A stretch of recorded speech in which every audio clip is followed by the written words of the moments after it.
Today, you're going to work on starting to build your landscape. If you'd like, you can start with some mountains. When you make your mountains, remember they're not going to be perfect triangles and they're more of a bumpy line.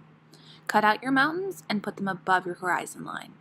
Then go ahead and grab some paper for some trees. Remember to use size to make some trees big, some trees small, and then use your small little nibbles to cut out those curvy shapes. Keep your scraps because you might want to use them for other trees later. I'm working on some triangles to make some pine trees after I work on my circle trees. And I'm making one big one and one medium one. Then I'm trying to lay things out. I'm not gluing anything down yet because I'm still trying to figure out where I want things to go in my picture. I feel like I need another tree, so I'm going to go ahead and make another tree. And I think, I have room for one more tree too. So now that I've got my trees and I know where I want them to go, I decided I'd like a pond. When you look at water, it's usually an oval shape, not a circle shape. So I made my pond a long, skinny oval. I think now I'm ready to start gluing things down. Remember, a dot is a lot. I'm working with my things that are behind first. I might have to move around my trees a little bit. Make sure you push and count.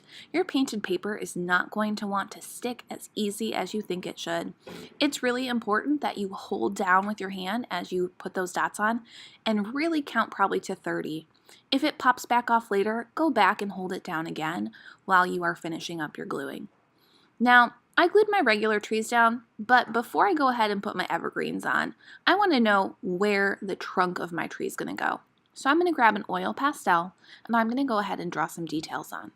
I chose black because I knew it would have a lot of contrast. You could work with brown. That would be a great choice also. And I'm going to go ahead and grab my evergreens.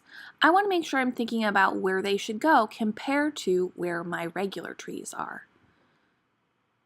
Remember to hold and count to get those trees to stick. Then I'm grabbing a white oil pastel. You could use black again. I just thought white might be different.